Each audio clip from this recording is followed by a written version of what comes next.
एगो एगो ब्राह्मणी न रहली बुढ़िया माता,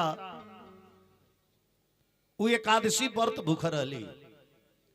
तो एकादशी व्रत में चावल उपयोग ना कइल जाला, कहे कि विष्णु भगवान के चावल ना चढ़ेला, पूजा होत होई नो जहाँ ठाकुर जी के भैया आचार्य जी तुलसी के पत्ता चढ़ाओ तो के चावल ना चढ़ाओ तो के, विष्णु जी के चावल ना चढ़ेला, गणेश जी के तुलसी के पत्ता ना चढ़ेला, दुर्गा जी के दूब ना चढ़ेला, शंकर जी के आम ना चढ़ेला। ध्यान दे।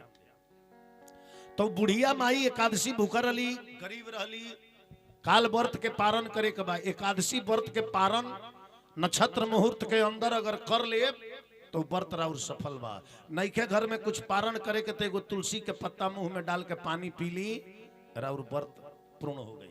समय से बाहर ना। तो बुढ़िया माई की गृहस्थ लोग के खेत में से थोड़े चाना चुन के लिए ली, चाना कितना ले 3 मुट्ठी, और वो चनवा के भून के गेठरी में बांध के ले जात रही रखे के, जे यही चाना से हम बिहने एकादशी के पारण कर। तली एगो चोर कई गो साधु लोग के कुटिया घूमले, ओकरा कुछ ना मिलल, वही रास्तवा पड़े जात रहलस। जब बुढ़िया माई के हाथ में वो गेठरी देखलस तो एकरा बुझाइल कोनो संपत्ति है। बस बुढ़िया माई के हाथवा में से चनवा छीन के लेके चोरवा भागे लागल। तो बुढ़िया माई पीछा कैली, दे दे दे दे, लेकिन चोरवा ना दहलस। तब बुढ़िया माई जीवन में जितना एकादशी कैले रहली होने लेता, ओकर पूरा शक्ति लगा के वो चनवा के श्राप दली, कली की ले जो हम एकादशी के पारण खातिर धैले रहनी। ये चाना में से एक दाना भी जे खाई वो 1 दिन खाई, 8 दिन ओकरा भोजन खातिर रोए के पड़ी। ये दुनिया में वो महागरीब होई। श्राप जब चोरवा सुनलस नु तो चानवा रस्तवे में फेंक दहलस कि श्रापित चाना ले जाके का कर। तो कृष्ण सुदामा के गुरु के नाम रहे संदीपनी मुनि। वो जब 5 गो शिष्य पढ़त रहे, वही में एगो शिष्य वही रास्ता पड़े गुरु के घरे आवत रहे पढ़े खातिर। तले रास्तवा में चनवा के गेठरिया मिल गई, चोरवा फेंकले रहे तो मिल गई। तो चेलवा चनवा के गेठरिया उठा के ले आई आ गुरुआइन के हाथ में दे दहलस। गुरुआइन खोल के देखली, इ तो चाना है भूनल। आ तले वही बेरा कृष्ण सुदामा लकड़ी तुरे जाए के तैयार रहे लो। सुदामा जी ताकत नहीं कि गुरुआइन कुछ दे देती तो दोपहरिया का जलपान हो जाई। अब गुरुआइन ने ना सोचली ना समझली, उहे चनवा उठा के सुदामा जी के हाथों में दे दल। कली की ले जा सुदामा, आधा तू आधा कृष्ण, आधा आधा बांट के दोनों जना दोपहरिया में खा लिया। सुदामा जी त्रिकालदर्शी रहले। ब्रह्मवैवर्त पुराण में सुदामा जी के बाप के नाम लिखल बा आत्मदेव, और महतारी के नाम लिखल बा सुमति। जहां सुमति तहां संपत्ति नाना, जहां कुमति तहां विपत्ति निधाना। विचार करिए। अब सुदामा जी त्रिकालदर्शी रहले, जब हाथ में चाना पड़ल तो अपना दृष्टि से देख लहले कि अरे ये तो श्रापित चाना बा, ये पर श्राप बा कि एक दाना जे खाई वो महागरीब होई। आ गुरुआइन कह दिली कि आधा कन्हैया के दे दिया, आधा तू खा जाइया। अगर ये चाना लौटावता नहीं तो जब गुरुआइन के अपमान होता।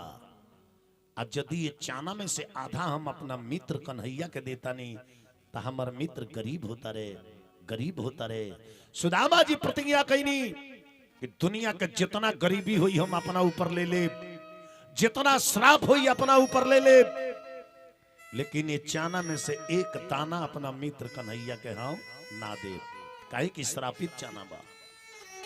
कारण यह रहे जे सुदामा जी चाना सब चोरा के खा गई। कन्हैया लकड़ी तुरे चढ़ ले, दुनिया के मालिक कन्हैया जी देखता नहीं कि एगो मित्र के बचावे खातिर सारा श्रापित चाना सुदामा अकेले खा गई।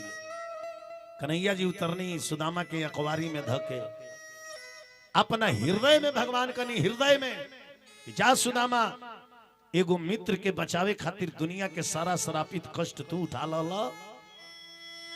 वो बुढ़िया माई हमार भक्ति नहीं, उनकर श्राप तो हम ना काट सकिले, श्राप परी, लेकिन एक गरीबी से आतुर होके मदद खातिर जहिया एक डेग तू आगे बढ़ा देबो तैया हम नंगे पांव 1000 डेग चल के तारा से मिले खातिर चल जाए। कारण वही रहे चाना खैले सुदामा जी श्राप पड़ल। सुदामा जी गरीब भइले। सुदामा जी के मेहरारू के नाम का रहे? क्यों बोले तही में आए? सुदामा जी के मेहरारू के ओरिजिनल नाम रहे वसुंधरा, लेकिन सुशीला उनकर नाम सुदामा जी धैले रहे। काहे कि बड़ी सुशील भाव के रहली। तो देखी हर व्यक्ति के नाम दूगो होला। एगो बाप माई नाम रखले रहेला, एगो कर्म के अनुसार गांव के लोग नाम ध देला। जैसे यहाँ के नाम है भीम बाबा घर वाला, और टोला के लोग यहाँ के कहेला विपत बाबा। काहे कि यहाँ के जन्म जहिया भइल त एक सूर्य 5 आदमी टोला में मुहर रहे, तो गांव के लोग नाम ध देला विपत बाबा। घर के नाम है भीम बाबा। विचार करिए यहाँ के ठाई ठाई खिसियाई ले तो मेहरारू यहाँ के नाम दिले बड़ी टीन बाबा। बहुत जल्दी यहाँ के खिसी। प्रेम से बोली वृंदावन बिहारी लाल की जय। अब देखी सुशीला नाम धैलर लिखा है। सुदामा जी के ऊपर गरीबी पड़ल तो अपना जिंदगी में प्रतिज्ञा कैले, अगर वह जीवन में नियम नहीं खेनू तो वह जिंदगी के कोनो अस्तित्व नहीं खे। आई मोबाइल जब से आइल नु तब से सबका जिंदगी के नियम भंग हो गई बा। खातो रहता लो मोबाइलो चलावत रहता लो। ध्यान बा मोबाइल पर खाता रहे, रोटी बोरे के दाल में तले पानी में बोर के डाल ले। मेहरारू से कहते रे दलिया में नीमक नहीं कुछ डलने का। मगी कल जब बोरे के है ना तो बोरा तो रहे ना तो नीमक कहाँ से बुझाई। तो कम से कम खाऊं के बेरा ये मोबाइलवा के जान छोड़ल जा। कितना लो तो कथुओं में जान नहीं खे छोड़ल। हाँ प्रेम से बोली भाई मोबाइल आइल तो जानता नहीं कितना चीज खत्म हो गई। मोबाइल आइल रेडियो सुनल खत्म, मोबाइल आइल घड़ी खत्म, मोबाइल आइल टीवी खत्म, मोबाइल आइल अखबार पढ़ल खत्म, मोबाइल यदि मेहरारू के हाथ में गइल तो रहुओ खत्म। हाँ अब रहुआ मांगे वाटर, कान में ईयरफोन लगौले बड़ी काट के ध दिए इतना टमाटर खाई रहुआ सलाद खाई ले। प्रेम से बोले वृंदावन बिहारी लाल की। सुदामा जी अपना जिंदगी में प्रतिज्ञा कैले कि हम भिक्षा मांगे तो मात्र 5 घर। काहे 5 घर के प्रतिज्ञा कैले? ऐसे कैले जे 5वां हाथे चाना उनकर हाथ में मिल रहे। एगो बुढ़िया माई बिनले रली, चोरवा लेके भागल, चेलवा लेके आइल, गुरुवाइन के दहलस आ गुरुवाइन सुदामा जी के दहली। 5वां हाथे चाना आइल। ऐसे प्रतिज्ञा कैले कि खैला बिना ये दुनिया में मर जाई, लेकिन भोजन खातिर व्यवस्था करब तो मात्र 5 घर घूम के। एक घरे जास ना मिले, दूसर का घरे ना मिले, तीसर का घरे ना मिले, चौथा घरे ना मिले, 5वां घरे ना मिले। जय श्री कृष्ण कह के लौट आव, 6वां घरे भिक्षा मांगे ना जा। ध्यान देवे के बाद सुदामा जी के घर के ऊ दशा हो गई। सुदामा जी के 5 गो लड़का खैला खैला बिना जवानिये में बुढ़ारी आ गई, शरीर के चाम झूल गई, चले के शक्ति ना रहे। कांपस सुदामा जी खैला खैला बिना। लेकिन औलाद होके तो सुदामा जी नियत, पत्नी होके तो सुदामा जी नियत। कहियो अपना पति के डांट के ना बोलली कि रउआ अपन नियम काहे नहीं कि तुरत काहे 5 घर मांगतानी, नइखे मिलत तो पूरा गांव रउआ मांगते काहे नहीं कि रह जात। कहियो ना कहली। काहे? धर्म पत्नी किसे कहते हैं? जो अपने पति की धर्म की रक्षा करे उसे धर्म पत्नी कहते हैं। जो अपने पति को पतन से बचावे उसे पत्नी कहते हैं। ये बार पत्नी कम आओ तले घरी आओ तले मैडम मैडम डम डम एकदम घर में लागले रहता। हाँ विचार करी। प्रेम से बोली वृंदावन बिहारी लाल की जय। अब सुदामा जी के घर के हालत बड़ी दयनीय रहे। घर की हालत क्या कहना था, घर पे पूरा ठाटन था। दूर रहे सब तो सकतक या घर में ये कभी खाटन था। अन्न के दाना नगर न आवे, रोज उपवास की बारी थी। दुख काटती नित सेवा करती, ऐसी सुशीला नारी थी। प्यारे एक बार 8 दिन लगातार भोजन ना मिलल। 8 दिन, 8वें दिन खाली आते सुदामा जी लौट ले। तो सुदामा जी के मेहरारू एगो तालाब में गईली तो कर्मी के साग खूब भई रहे। वो दिन काट के लिए अली सर कर्मी के साग बनौली, बाल बच्चा सबके खियौली आ खुश हो गईली कि जाए दो अब भिक्षा ना मिली तो कर्मी माता बाड़ी इंकरे के काट के साग बना के लइकन के खियाए। बिहान भइला गईली तो तालाब में के सगो सब सूख गई रहे। जब समय बाउर होला नु आरे बाजी हार गईल जे जिंदगी के आरे पलटाई के भुना तब विधाना मरले टाकी हे लीला में मेटाई के हुना विधाना मरले टाकी लीला में मेटाई के हुना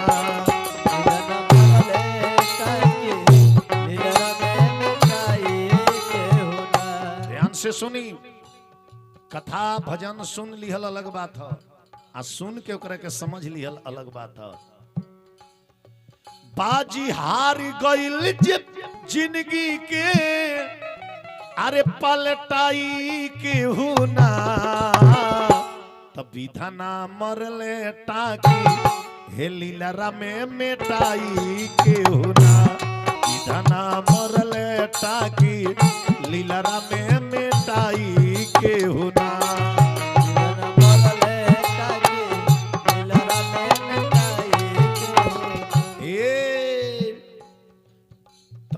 गईली बिहान भइला तो सारा साग सूख गई रहे।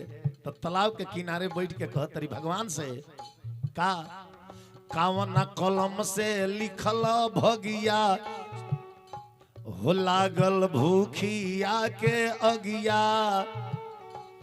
काल हरिहर रहुए सब आज सुख गईल करमी के सगिया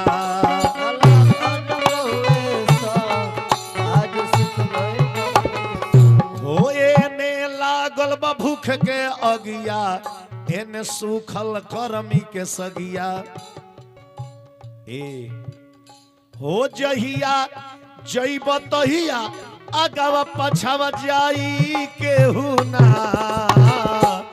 विधाना मरले टाकी लीला में मेटाई के हुना विधाना मरले टाकी लीला में मेटाई के हुना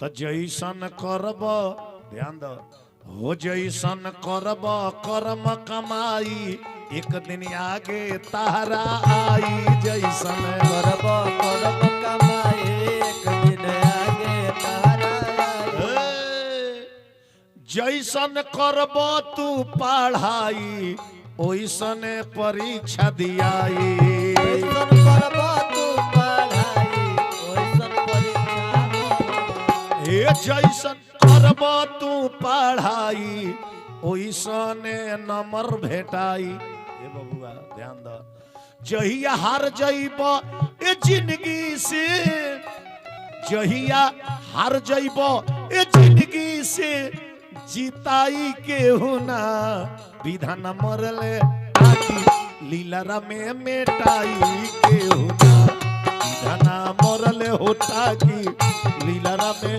मेटाई के हुना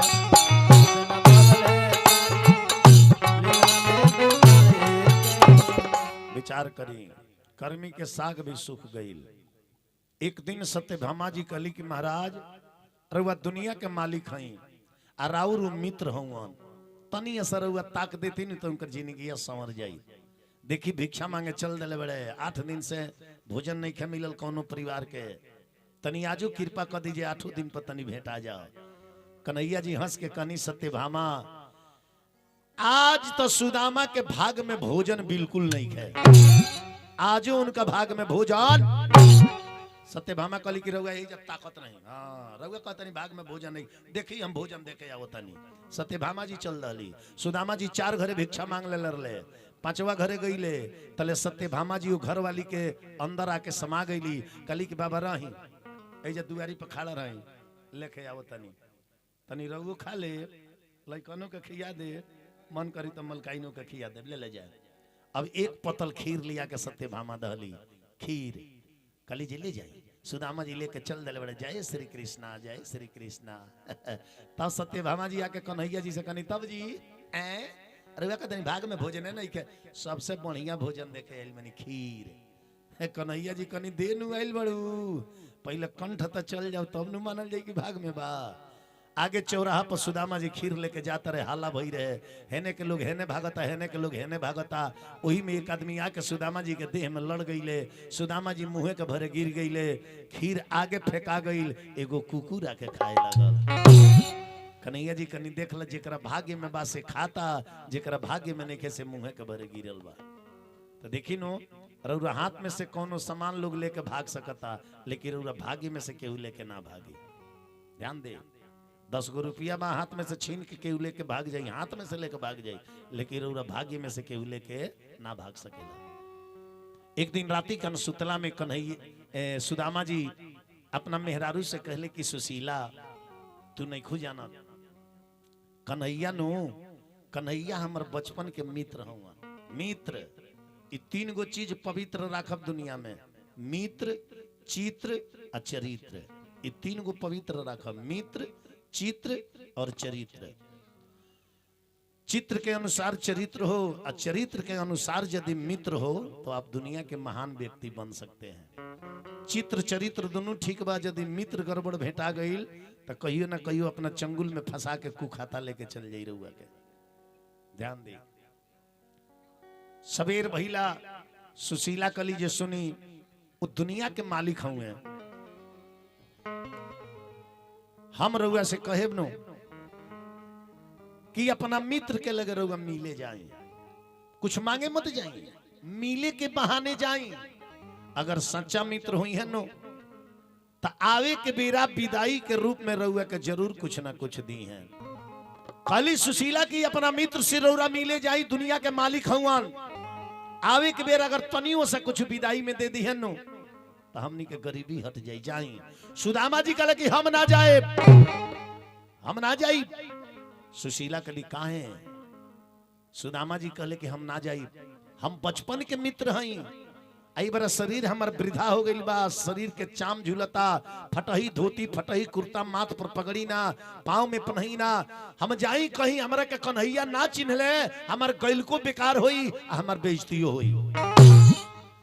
सुशीला कली सुनी नु सच्चा मित्र होई नु सच्चा मित्र तब फरछाई देख ली तो अपना मित्र के पहचान जाए कि हमारा मित्र के फरछाई है। ध्यान देना चाहिए संगे रहला से कुछ ना होला दिल में रहे के चाहिए दिल में। अब इतना आदमी कथा सुनत रहे नु केहू से केहू के संगत बा एमे से केहू बिहने केहू से पूछो जे भाई हमरा के चिन्ह तारा तो कहे ना हो आ तो कथवा में तारा संग में बैठ के सुनत रहनी हमू कथवा तो कहले जे ना हम ध्यान नहीं देले तो संगे बैठला से ना होला जब तक ले इंसान के शब्द आचरण दिल में ना बैठी तले पहचान ना बनेला।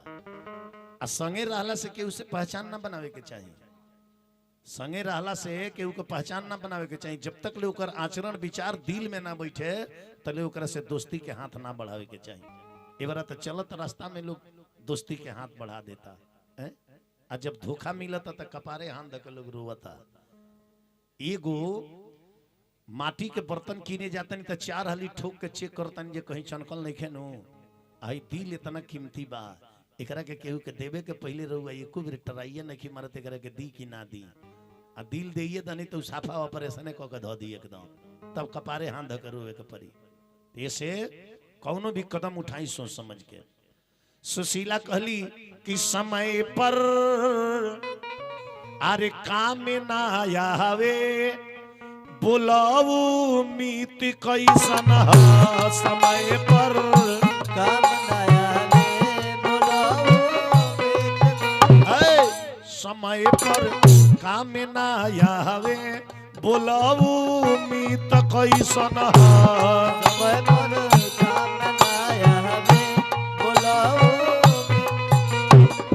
समय पर काम ना आवे बुलाऊ मीत कैसन समय पर काम ना आवे बुलाऊ मीत कैसन तो देखी के त देखी के मुहावा फेर लेला बोलाऊ ही त कैसन त देखी के हवा फिर लेला बोलाओ हित आए त देखी के मुहावा फेर लेला बोलाऊ ही त कैसन देख के हवा फिर लेला बोलाओ हित प्रेम से बोली वृंदावन बिहारी लाल की जय सबीर भैला सुशीला देखी कावना भाव में अपना पति सुदामा जी से घर के सारा गरीबी भी कह दली आ सुदामा जी के टेंशन भी ना भई।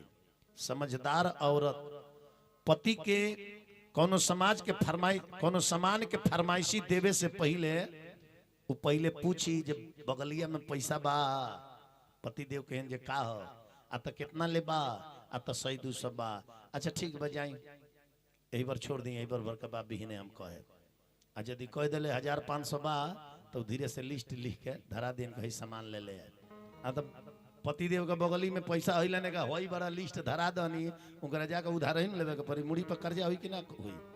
इतना खर्च मत करो कि कर्ज हो जाए, इतना मत खाओ कि पेट में मर्ज हो जाए, सभा में इतना मत बोल दो कि तेरे बोलने से कोई हर्ज हो जाए, किसी को दिल से इतना मत मान दो कि जिंदगी भर मानना तेरा फर्ज हो जाए। ये चाणक्य नीति में बताओल बा, विचार करी तो देखी किंग हाथ जोड़ के कहत तरी कली की स्वामीनाथ बाप माई के जिंदगी में अगर बेटा बेटी खैला भी ना मर जाओ तो माई बाप के जियला के धिरकार हो, ओकरा के समाज सही ना कहेला। बाप के शरीर में एक कतरा तक खून रहेला तब तक बाप ना चाहेला कि हमार औलाद खाली पेट सूते बिना खैले। रोवतारी कहतारी की सोनी सोनी सैया आरे राउर परतानी पैया से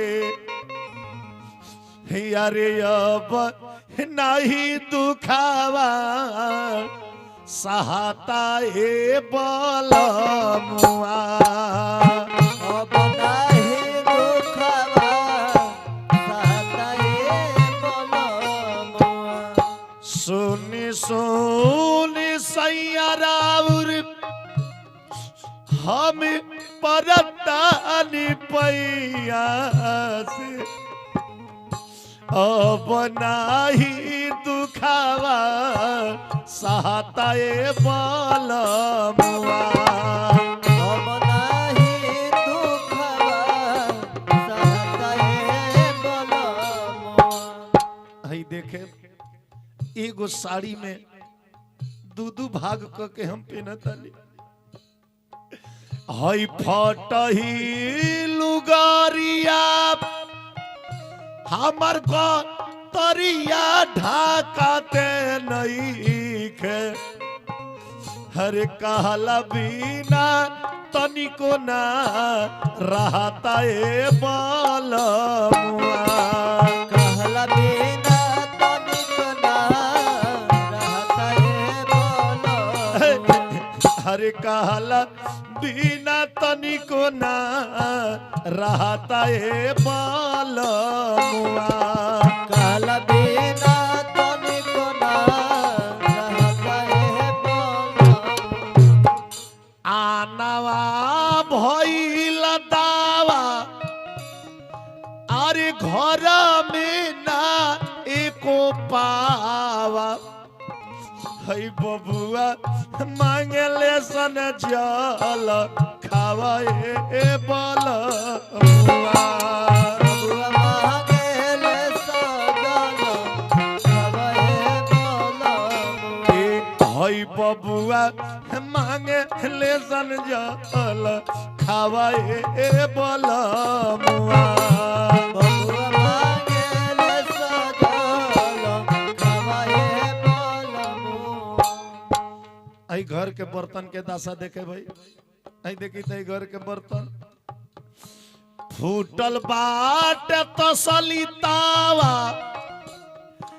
अरे दुलम बा मकई के लावा, हरे बोला कबल पी के रही हवाए बलमुआ बोल कबले पी के रही हवाए हे, बलमुआ हरे बोला कबल पी के रही हवाए बलमुआ बोल कबले पी के रही हवाए बलमुआ घर में न 60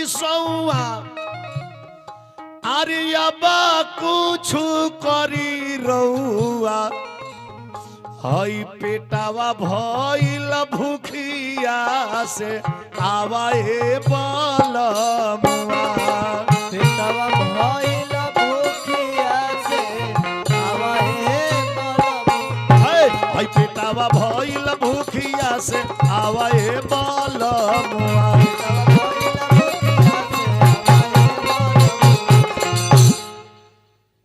रोवतारी आ सुदामा जी कहते हम ना जाई कृष्ण के घरे त कहली कि जाना जाना जाना अरे जाना जाना ये पिया कान्हा के नगरी जाना जाना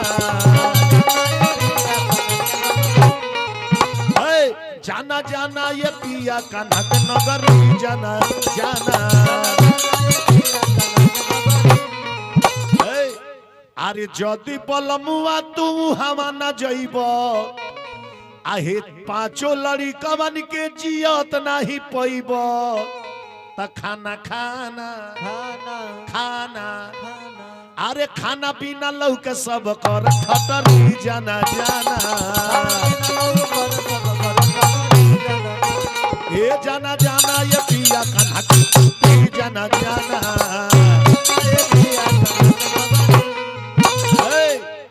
अरे मर जई है लइका त का मुंह देखइब आ बिहने से बेटा कही के करा के बोलइब मर जई है लइका त का मुंह देखइब अरे बिहने से बेटा कही के करा के बोलइब त ताना ताना ताना अरे ताना मरी है न लहरी बजा के थपरी जाना जाना ये जाना जाना ये पिया कान्हा के नगरी जाना जाना हे, पत्नी के बार बार कहला पर सुदामा जी तैयार भइल बड़े कले ठीक बा ना मनबू तो जाता नहीं लेकिन सुनो 4 जगह कबो खाली हाथ ना जाए के कहाँ कहाँ बेटी के घरे मित्र के घरे गुरु के घरे आ भगवान के मंदिर में ये 4 जगह कबो खाली हाथ ना जाए के कुछ ना कुछ जरूर ले जाए के चाहिए रौरो अगर घर के गार्जियन बनी नो तमरो वाला से हाथ जोड़ के कहे अगर बाजारे जाता नहीं तो घर के तो बाजार कहिबे कहीं आलू गोभी बैगन टमाटर लेकिन उन्हें से आई तो खाली हाथे मत आई अगर छोट छोट नाती बड़े सन 5 गो चॉकलेटे ले ली रोज लेके आई ना रउआ आवे के पहले वो इंतजार में दुआर पर बैठे रहे सब बाबा अभी लेना अइले हम जले रउआ आवे ना तले खनो ना खोई से का है बाबा आवेले रोज मिठाई लिया रउआ प्रति उन्नतियन के प्रेम बढ़ रहे हाँ कुछ ना कुछ जरूर लेके आवे के चाहिए बेटी के घरे में जाई तो खाली हाथ मत जाई कुछ ना कुछ जरूर लेके जाई आ बेटी ऐसा है कि कुछ लेके जाए तो ओकरा के बड़ा जुगा के धरेली बड़ा सराह के खाली हाँ अगर ननद के यहाँ से आ जा बायन नु तो 2 दिन में खत्म हो जाई आ नैहर से यदि बायन आवेला नहीं तो 15 दिन ले जतन क के धई रहेला ये कह को फोर के खाई जाला हन शुद्ध घी में के हमर माई बना के भेजले बिया वो खत्मे ना होला जल्दी विचार करी आ तनी नैहर के अगर मिठाई आई लो के रउ खा के कहीं ना भाई 2 नंबर रिफाइन में के बनौले बड़े जा तारा यहाँ तो जानते नहीं मगी कहे हां खैले बड़ा आज ले हमर बाबूजी सूरजमुखी के तेल में बनवावेले हरदम कहियो तो मिलल हइले नहीं हमरे नैहर के बुराई करता विचार करी अब देखी काले सुदामा जी जो कुछ दो जे हम लेके जाई मित्र के घरे खाली हाथ ना जाए के ओ जायब कहीं कन्हैया छीन गई ले आ कहले जे सुदामा भैया भाभी हमरा के का खाए के देले बड़ी त का दिखाए एगो तो फटाई धोती फटाई कुर्ता माथ पर पगड़ी ना पाँव में पनही ना इ तो एगो बेइज्जती अलगे होई आ कुछ मांग दहले ना देव तो एक्स्ट्रा बेइज्जती एगो ओवर टाइम में हो जाए। ऐसे कुछ द कली जे का दी का बा। अच्छा रही है पड़ोसिन के घर से मांग के लिया तनी आ ओने से जवन कुछ रहुआ मांग के लिया नु ए पड़ोसिन के दे के पैसा सधा दी ई त जल्दी देली ना केहू के पैसा उधार लेके जाता नहीं टराई मारता नहीं हैं। पड़ोसिन के यहाँ गईली तो देखी पड़ोसी के कबो खुश करके रखे के चाहिए। पड़ोसी से मारा मारी हो तो खूब करी ईटा ढेला जितना चलावे के मन करे चला ली। अभी ना कि भी नहीं जाके केहू टराई मारो शुरू कर दे। लेकिन पड़ोसी से बोल चाल बंद मत करी। बोल चाल बंद कर दे झगड़ा सूले होकर के रास्ता बंद हो जाए। पड़ोसी के खुश करके रखे। सवेरे नमकीन भेज के देखी साझ ले रौरा यहाँ रसगुल्ला चली आई। पड़ोसी से बना के रखे के चाहिए। का है रौरा घर में आग लगी नु तरा और हित नात बिहान भैला वही राखी बिटोरे खातिर राखी बिटोरे। लेकिन रउआ घर में आग लगी नु तो रौरा ले बेसी बेचैन रउर पड़ोसी हो जाइए। रउआ 2 बाल्टी पानी फेंकत तले 15 बाल्टी फेंकिए। का है जल्दी बुताव न तो एक बाद अब हमरे धरे वाला बोलले बा। पड़ोसी बेचैन हो जाए। ऐसे पड़ोसी के खुश करके रखे के चाहिए। पड़ोसी के यहाँ गईली आ 3 मुट्ठी खुदी चिवड़ा मिलल। 3 मुट्ठी खुदी चिवड़ा लेके अली गेठरी में बांध दली। के लिए आइल बा सुदामा जी कृष्ण जी के यहाँ उ गेठरी के चिवड़ा लहले अपना काख में उ चिवड़ा दबले चल रहले। अरे ले बाड़े चिवड़ा के गठरिया हे पंजरिया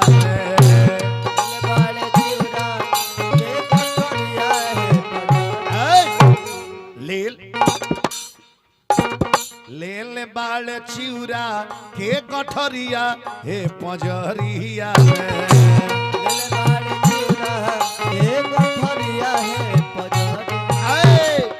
द्वारिका नगरिया के धैले डगरी द्वारिका नगरिया के धैले डगरी। आई अब तनी हमरा ताल पर आई हाँ।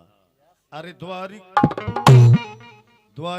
नगरिया के धैले डगरिया द्वारिका नगरिया के धैले डगरिया द्वारिका नगरिया के धैले डगरिया द्वारिका नगरिया के धैले डगरिया। कहीं ना बितवले दोपहरिया ओ डगरी कहीं ना बितवले दोपहरिया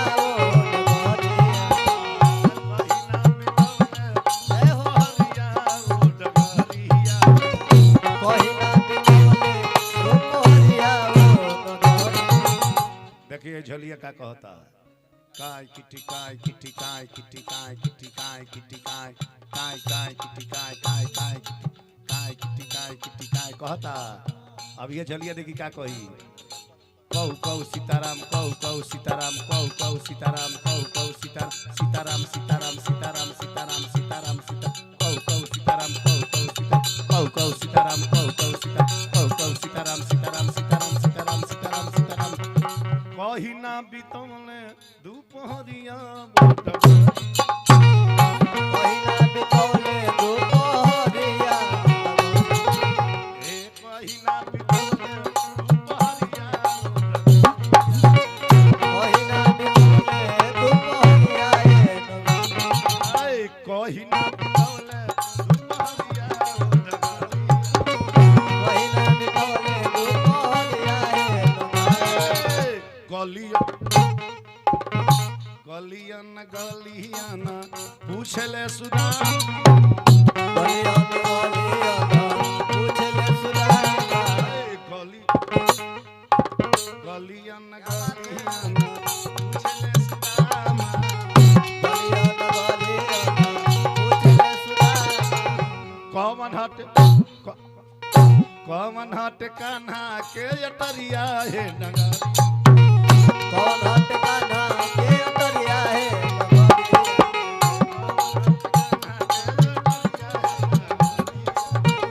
कौन हट कान्हा के अटरिया है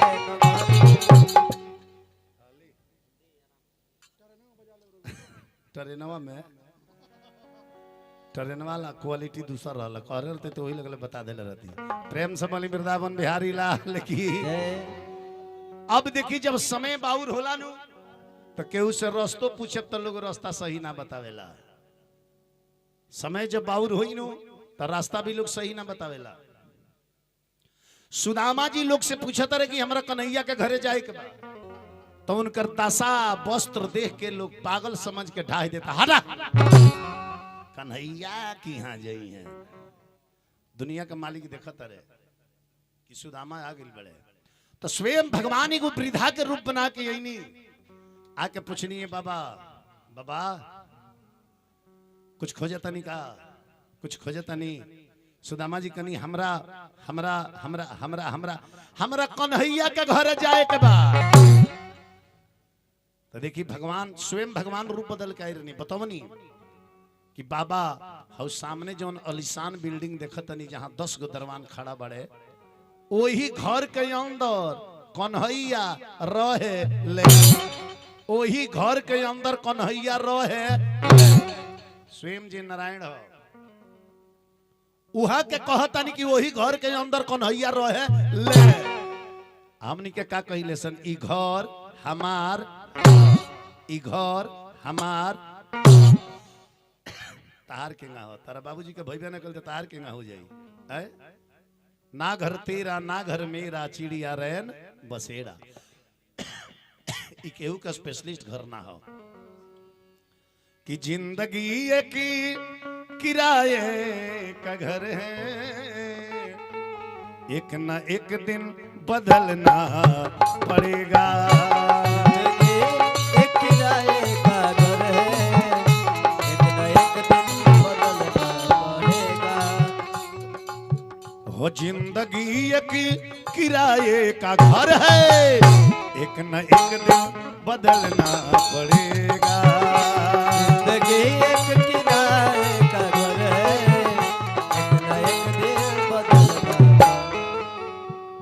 जिंदगी एक किराए का घर है, एक न एक दिन बदलना पड़ेगा। जिंदगी एक किराए का घर है, एक न एक दिन बदलना पड़ेगा। मौत या करके, मौत या करके आवाज देगी, घर से बाहर निकलना पड़ेगा। दया करके आवाज देगी, घर से बाहर निकलना। मौत या करके आवाज देगी, घर से बाहर निकलना पड़ेगा। दया करके आवाज देगी, घर से बाहर निकलना पड़ेगा। ध्यान दीजिएगा, शहर में मैंने घूमने गया था, थोड़ा ध्यान दीजिएगा गलू जी। शहर में मैंने घूमने गया था, उस शहर का यही ऐलान था। एक तरफ था मंदिर तो एक तरफ शमशान था। रास्ते में एक हड्डी गिरा था, उस हड्डी का यही अरमान था, वो चलने वालों थोड़ा संभल के चलो क्योंकि मैं भी कभी इंसान था। ध्यान दीजिएगा, चार यारों के कंधे पे जिस दिल तेरी बारात निकलेगी घर से। चारे तेरी बारात निकले घर से। चार चार चार यारों के कंधे पे जिस दिल तेरी बारात निकलेगी घर से। पहनकर जोड़ा रे यूं ही कफन का, पहनकर जोड़ा रे यूं ही कफन का, अपनी दामन भी गोना पड़ेगा। जोड़ा रे यूं ही कफन का, अपना दामन भिगोना पड़ेगा। पहनकर जोड़ा रे यूं ही कफन का, अपनी दामन भी गोना पड़ेगा। जोड़ा रे यूं ही कफन का, अपने दामन भिगोना पड़ेगा। प्रेम से बोली वृंदावन बिहारी लाल की जय।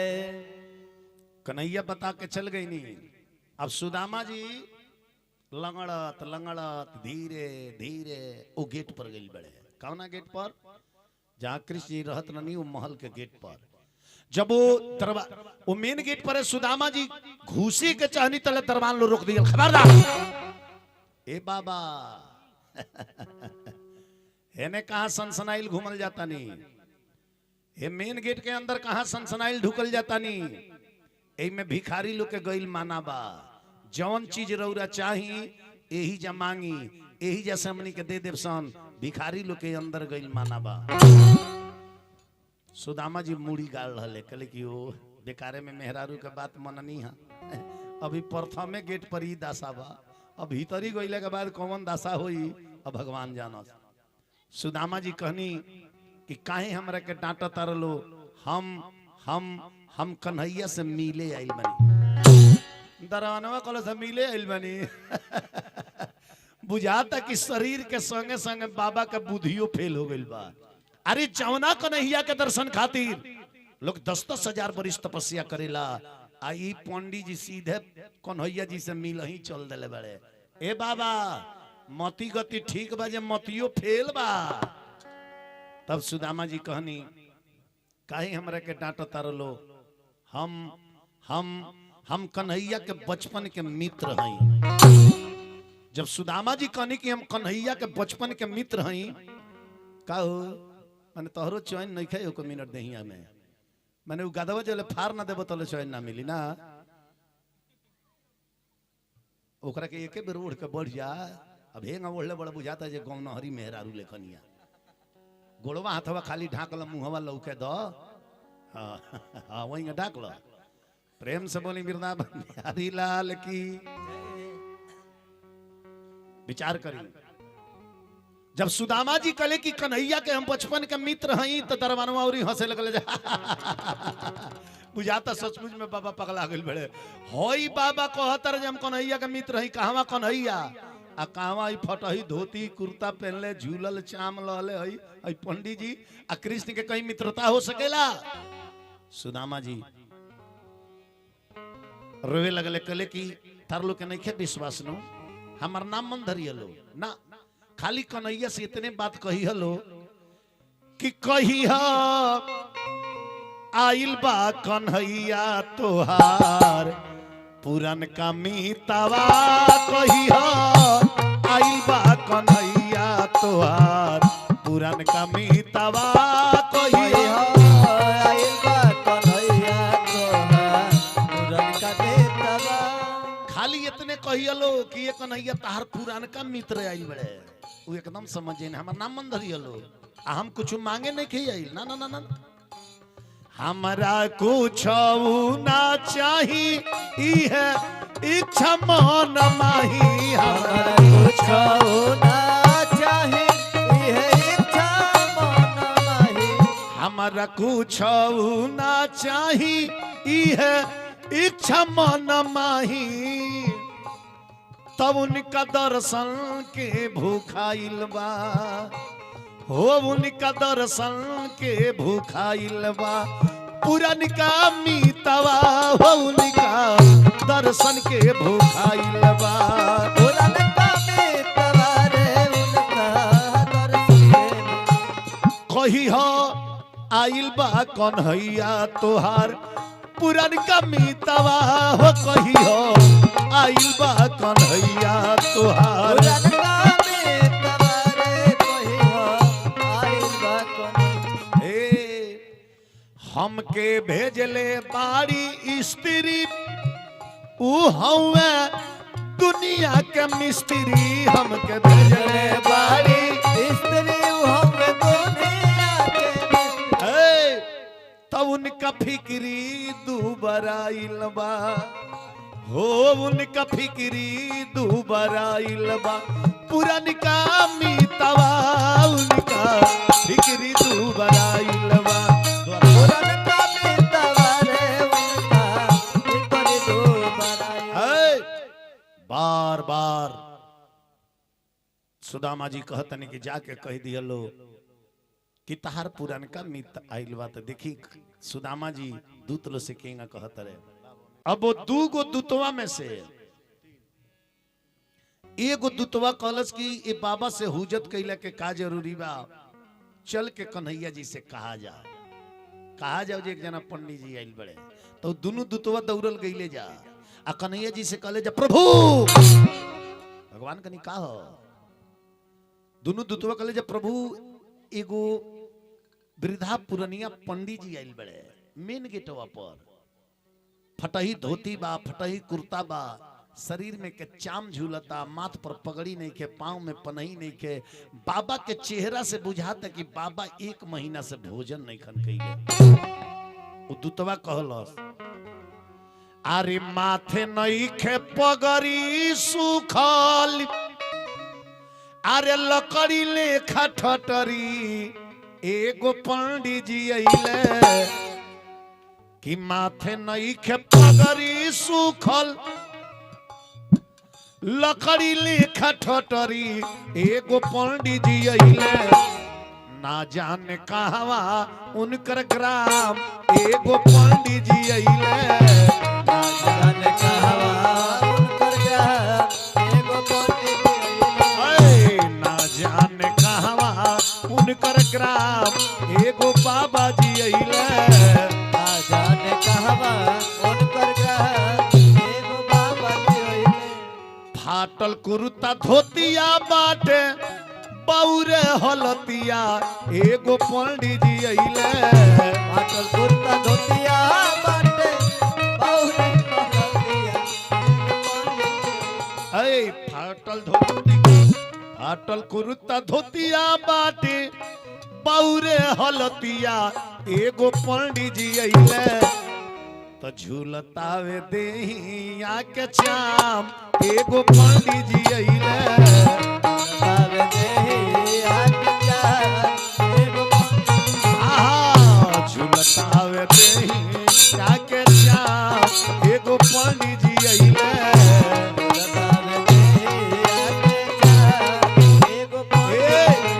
लेकिन प्रभु उ पंडित जी बड़ा एगो अचंभा के बात कहत रे अरे कहता रे बतिया होई कान्हा के संगतिया एगो पंडित जी अइले कहता रे बतिया होई कान्हा के संगतिया एगो पंडित कहता रे बतिया होई कान्हा के संगतिया एगो पंडित जी अइले तो कहले सुदामा बाबा नाम एगो पंडित जी अइले कहले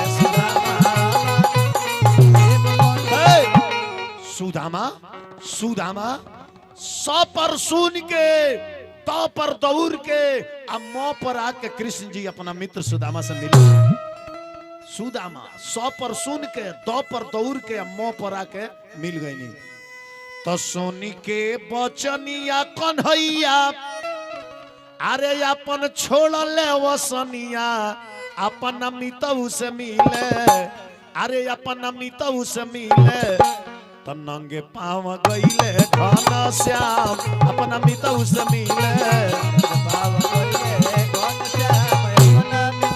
नंगे पाँव गईले घन श्याम अपन मितऊ से मिले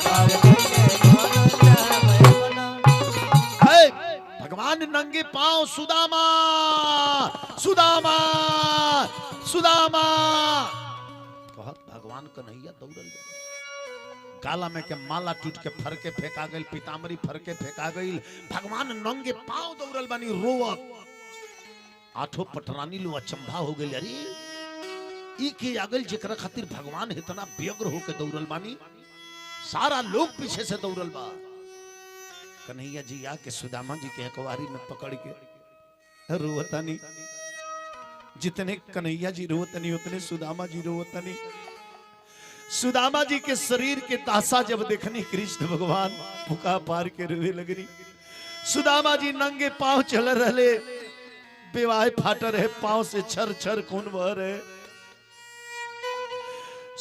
कन्हैया जी सुदामा का पैरवा पकड़ के कन्हैया जी सुदामा जी से कहतनी से ई कर भइले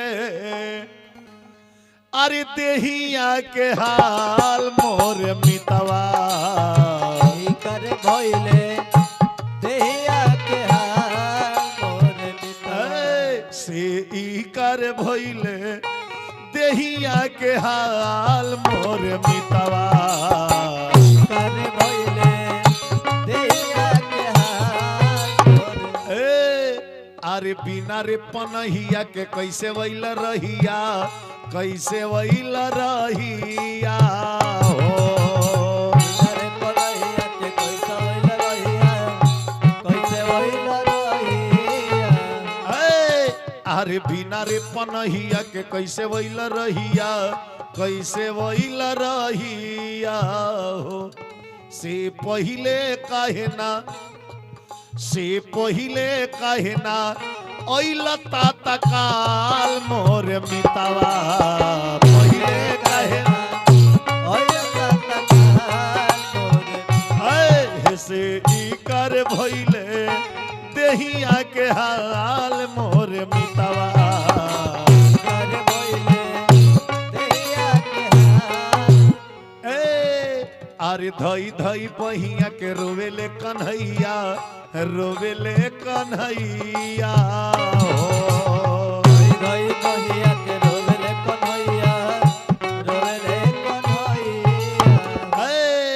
अरे धई धई बहिया के रोवेले कन्हैया रोवेले कन्हैया हो से कब से ऐसन भइल पूरा हाल मोर मितवा पहिले कहना ओइल ता काल मोर। से पहिले काहे ना ओइल ता काल मोर मितवा पहिले कहना ओइल ता काल मोर। प्रेम से बोली वृंदावन बिहारी लाल की जय।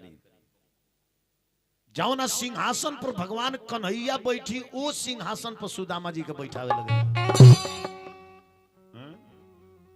जौना सिंहासन पर कन्हैया जी बैठी ओ सिंहासन पर जब सुदामा जी के बैठावे लगनी तो सुदामा जी कहते रे कन्हैया अरे ई का करता रहो हमरा ऐसन गरीब ब्राह्मण के है शरीर में धूरा माटी लागल बा आ तू हे सोना के सिंहासन पर बैठावत रह ना ना अगर हमरा के बैठावे के बानू तो अलगे एगो नीचे चटाई बिछा द हम वहीं पर बैठे कहता रे सुदामा जी अरे मैल होई जाई मैल होई जाई तहर सोना के असनिया अरे मैल होई जाई तुहर सोना के असनिया मैल होई जाई तोहर सोना के हो मैल होई जाई तुहर सोना के असनिया मैल होई जाई तोहर सोना के।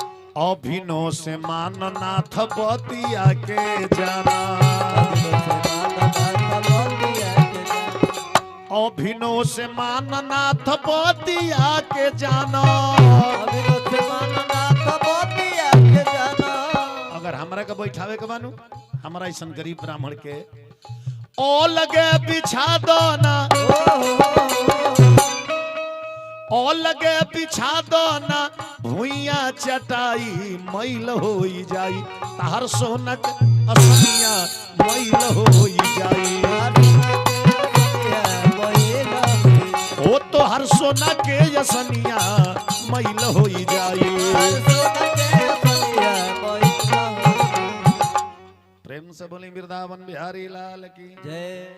सोना के सिंहासन पर कन्हैया जी बैठौनी केकरा के सुदामा जी के आ तब प्रात में गंगा जल लेके आइल बनी काहे खातिर पैर धोए खातिर वो गंगा जल त नाम खातिर रहे भगवान कन्हैया सुदामा जी के पैर कौन चीज से धोले रहनी आय कौन चीज से धोले रहनी बाबू लोर से आय लोर से आंसू से उहे लोर खाटिए भोजपुरी बोलत हरी आय पढ़ा लिखा है प्रेम से बोली वृंदावन बिहारी लाल की जय। आंसू से धोले रहनी जितने भगवान के आंसू सुदामा के चरण पर पड़े या चरण पर से वो आंसू प्रात में गिरे उतने वो बुढ़िया माई के श्राप सुदामा के शरीर पर से उतर उतर के प्रातवा के पनिया में गिरे आंसू से धोनी सुदामा के सारा श्राप उतर के प्रात के पानी में गिर गई आ तब वो प्रात के पानी लेके चरणामृत समझ के जब भगवान पियनी नु सुदामा जी समझ गई ले कि आंसू से पैर धोले हन, हमार श्राप उतर के प्रात में गई, प्रात के पानी चरणामृत समझ के पी लले, इकर मतलब जी हमार श्राप हमरा कन्हैया पर चल गई। तो रोवत रे सुदामा जी कहत रे से ई का अरे कोइला ये बनवारी लिहला चरण पखारी सही का कोइला ए बनवारी लिहला ए सही का कोइला ये बनवारी लिहला चरण पखारी सही का कोइला ए बनवारी लिहला चरण पखारी। अरे तो हवा जग के महाराज, तू हवा जग के महाराज, हम तो भिखारी ना कन्हैया, हम तो भिखारी ना तई का कैला ये बनवारी लिहला चरण पखारी ना सही का कोइला ए बनवारी लिहला चरण पखारी। प्रेम से बोली वृंदावन बिहारी लाल की जय। चरण धो के चरणामृत पी के आ तब कन्हैया जी सुदामा जी से का पूछत रहे घर के समाचार। बहुत लोग बा समाचार पूछे के बतावे के आदत हो गई बा, केहू बेटाला तो सर दे लोग पूछेला का भाई का हाल बा, तो भले उनकरा घरे मारा मारी भइल भले के जे ठीक बा, माने का हाल बा पूछे के आदत पड़ गई बा, ठीक बा कहे के आदत पड़ गई बा। बीने से लोग अपन हाल सुनावे लगे तो परसों से लोग हाल पूछल बंद कर दी। जहाँ पूछले कि का हाल बारू चट दे कहीं जे हाल तो बड़ा बाउर बाहू तनी 5,000 रुपया के व्यवस्था करो ना कोनो, वो ऐसा ना मुंह बनाई है बुझाई जे फेनाइल के गोली खा ले बड़े। परसों से रहुआ के देखिए तो हालो ना पूछिए मुंह घुमा ली है। हाँ लेकिन तो बुझत रहे हम जहाँ कहनी ये का हाल बा तो उठाई दे जवाब में कहें जे ठीक बा। हाँ कितना आदमी को हम फोनवा पर बतियावल देखी ले, हमारे से कोई आदमी फोन करे ले का हाल बा हल चलवा तो ठीक बा, तब बाल बचा तो ठीक बा, तब पूछे ले फिर तब और सब ठीक बा, फिर बतिया ली तो फिर कहें तब और सब, फिर भाई ठीक बा, फिर 2 मिनट पति तब कहें और सब तब बताई कुशल मंगल। हम कहे भाई वही बेरा से और सब अब का बताई जे हमार घरवा ढोई गइल बा। कितना आदमी के आदत हो फोन पर बतिया के आई किंग नहीं आई ले 1 घंटा बतिया लेला, हम तो 5 मिनट में उजिया जाइले का अब बतियाई का अब बतियाई हम साटा का फोन आवले हे तारीख खाली बनी तो खाली बनी, कितना में होई तो हेतना में होई। अब ओकरा बाद अब लोग बात बढ़ावे लगे तनी कुछ कम करी तो चली कमो हो गई, अब एकरा बाद अब का बतियाई। रउआ मर्जी होई तो फिर फोन करे बाइना भेजब हम रउआ यहाँ आ जाए, रउआ गरज होई तो होई लोग किंग नहीं बाप हो बाप हिया का तो फोन कर ले। अच्छा वो जीरवा कीन के लिए नहीं तो बाकी और आ गई आ हरदिया आ तब धनिया मा वो हे भगवान माने मोबाइल के पैसा ही है लो सदाई ले लो। प्रेम से बोली वृंदावन बिहारी लाल की जय। अब विचार करी तो समाचार पूछे तनी कन्हैया जी सुदामा जी से कि कुशल से बानो परिवार यार तने समाचार बतावो, कुशल से बानो परिवार यार तने समाचार बताव कुशल से बानु परिवार। कोइले न देरी हरी हे निज कर कमल से धोवेले चरणवा नायना वाके जल से।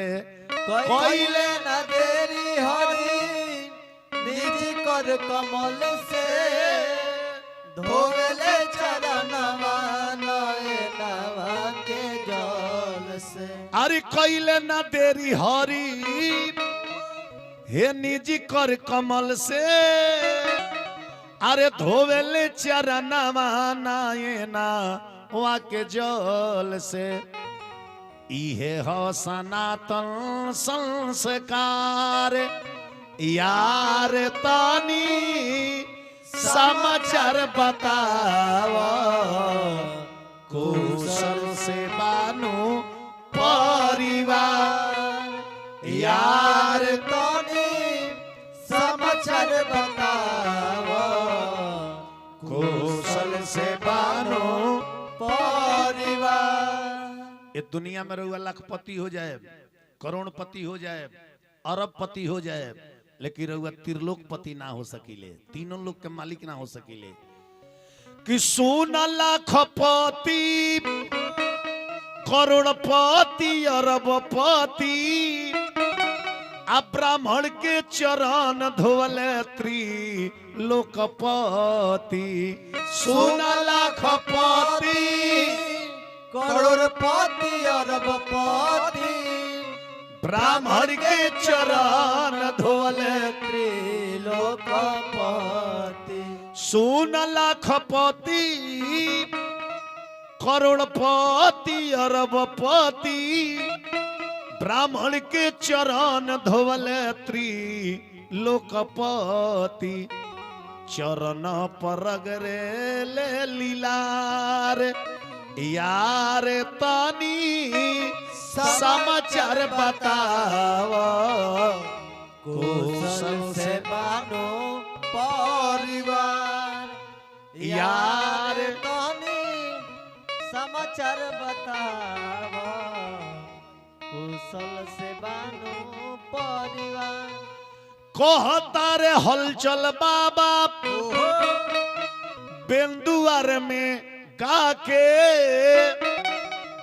सबके सुनवले कथा 3 साल पर आके घरवा तो परेला बिहार यार तोनी समाचार बतावा उनका तो लागता बड़ी जाड़ यार यार तोनी समाचार बतावा कुशल से बानो परिवार। सुदामा जी कनी सबे ठीक बा, सबे ठीक बा। तब कन्हैया जी कनी सुदामा भैया भाभी हमरे के कुछ खाए के देले बड़ी कि ना भाभी। अब सुदामा जी खाए वाला नाम सुनले तो पीछे सरक गईले का है एक घर में जवन नौकर बा ओकरो लगे 1 किलो सोना के हार पहनले बा। आ ये दरबार में यदि है खुदी चिवरा निकालत नहीं तो हमारे स्टैंडर्ड भी बेइज्जती हुई, माने बेइज्जती हुई है। पीछे सरक गईले कहले कि ना ना ना ना ना का बाज दी हैं, का बाज दी हैं। कन्हैया जी कनी के जरूर कुछ ले ले बड़ो तबे सरक तारो पीछे। भगवान हाथ लगा के चिवरुआ के गेठरिया खोल घींच लहनी आ घींच के खोल के देखनी तो खुदी चिवरा रहे। भगवान कनी सुदामा इतना स्वादिष्ट चीज ले आइल बड़ हो हमारा से चुरावत तारा। अरे हमारा द्वारिका में सब मिलेला, इहे नाम मिलेला जवन तू लेके आइल बड़ा। आ चुरावे वाला आदत गई नहीं है तार लइकैया में चुराइए के खैले जे सब सरपवा भोगल आधवा हमरा के दे देले रहता तो आधवे नु भोगता आधवा हम भोगती। ओइ जे कन्हैया जी कहले बानी संहतिया संहतिया संहतिया त नाही छोड़ल यदतिया नहीं छोड़ल यदतिया संगतिया नहीं छोड़ल यदतिया संहतिया। याद पारो पर तैया कैले रहल चोरी उमर रहे थोरी अरे कैले रहल चोरी उमर रहे थोरी अरे यही से तू कटल विपतिया अरे यही से तू कटल विपतिया नहीं छोड़ल यदतिया संगतिया हो नहीं छोड़ल यदतिया संगतिया। आदत ना छूटल। तब भगवान कन्हैया एक मुट्ठी चिवरा लेके मुंह में डलनी सुदामा जी के 1 लोक दिया गई। दूसर का मुट्ठी डलनी मुंह में सुदामा जी के 2 लोक दिया गई। तीसर का मुट्ठी कन्हैया जी डाल ही अला रनी तले जान तनी का भई अरे रूख मीड़ी होई पकड़ली अरे कलैया ये गोसैयाई का अरे करनी कन्हैया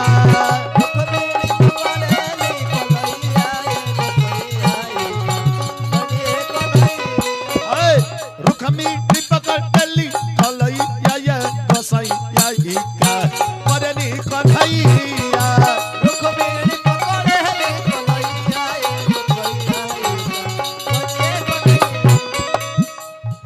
दुई मुट्ठी डाल दी हनी अरे तू गोलो का निकाली रे दी हनी अब काज करी देव सफैया सैया का करनी कन्हैया अब काज करी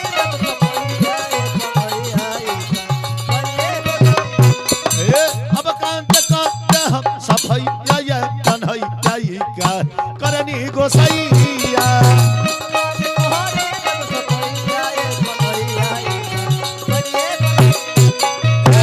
प्रेम से बोली वृंदावन बिहारी लाल की जय। एकरा बाद 56 प्रकार के व्यंजन बनल भोजन कैनी सुदामा जी।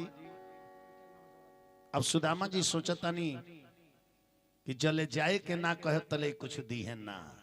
सुदामा जी खातानी चिंता लागल बा कि हम तई जे 56 भोग खातानी घरवा खइला बिना ओइठात होइलो लेकिन सुदामा जी के का मालूम बा जे 56 भोग एन्ने मिलता त 56 भोग ओनहु मिलता। हाँ, सारा व्यवस्था कृष्ण जी के इशारा से विश्वकर्मा जी पहुंचा दले। सुदामा जी जौन गांव में रहत रहे वो गांव में सुदामा पूरी हो गई। अलिशान बिल्डिंग 56 भोग मिले लगल। सुदामा जी के औरत पावे लगली, लड़का लोग पावे लगल। कन्हैया जी कनी सुदामा भैया कुछ दिन रह खा पी के मोटा जइह तब जइह।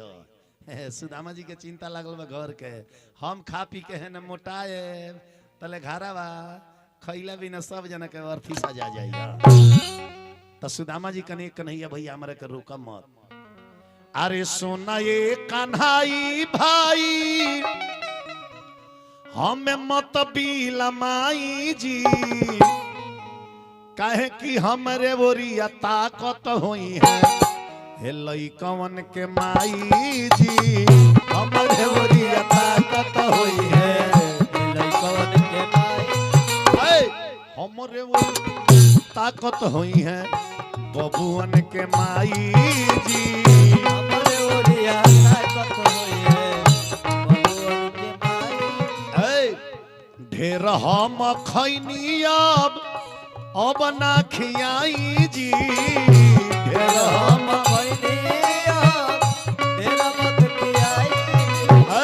ढेर हम खैनी रौरा अब मत खियाई जी। अरे जल्दी से कन्हाई हमरो कर दी विदाई जी जल्दी से कन्हाई हमरो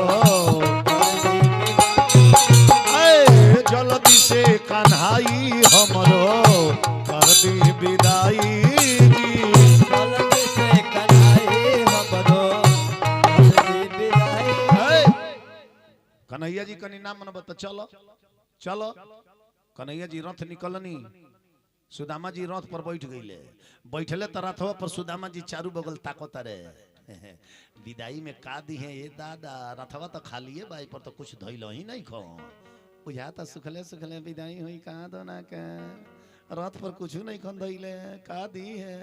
फिर सुदामा जी सोचनी कहीं 2-4 गो मौलवे में से दे दी तो हमार दुख भाग जाई। चलत चलत कुछ दूर गई लो सुदामा जी सोचले कि जले उतर के जाए के ना कहे तले कुछ ना दिए।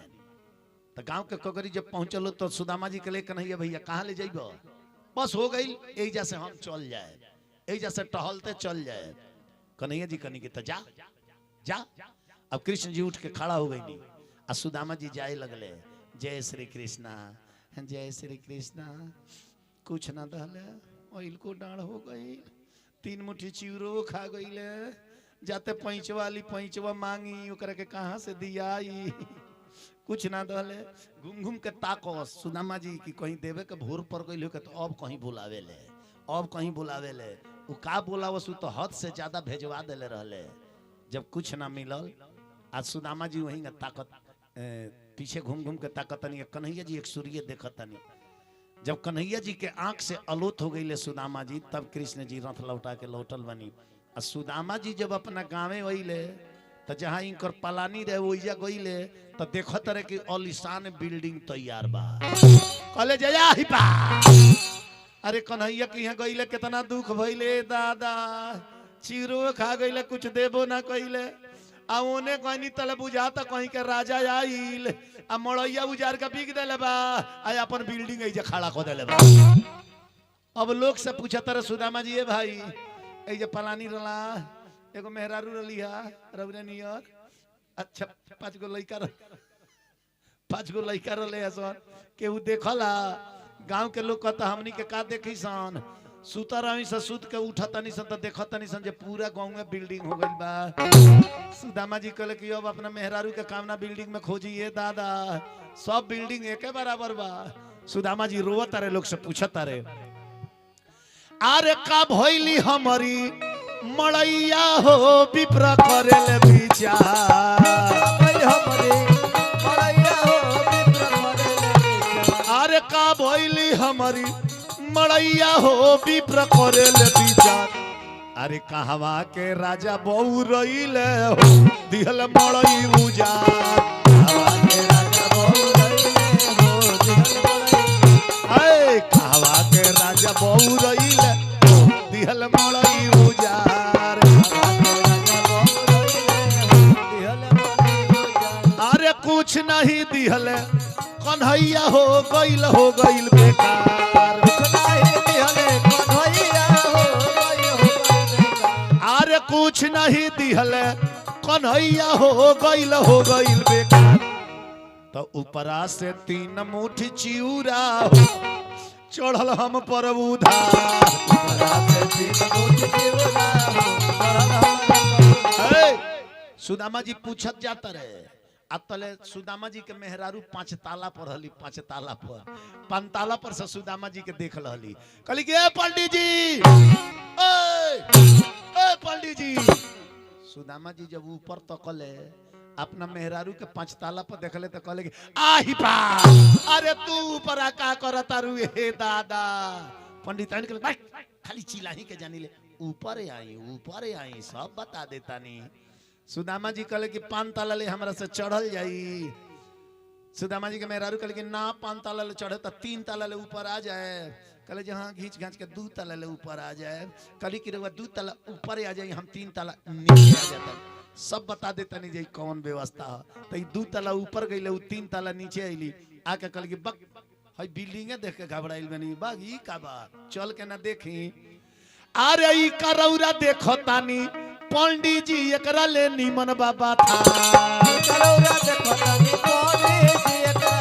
अरे ई करौरा देखो तानी बाबा जी एकरा ले निमन बाबा था आ खाए के अरे काजू किशमिश है ने मुनाका बा है ने पुआ पकावा अरे काजू किशमिश है ने मुनाका है ने पुआ पकावा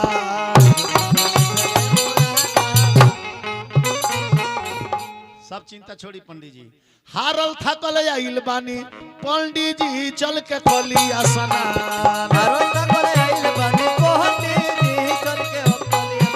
अरे हारल थकल आइल बानी बाबा जी चल के कलिया स्नान रौरा खातिर घर में लियावतानी जी करे खातिर जलपान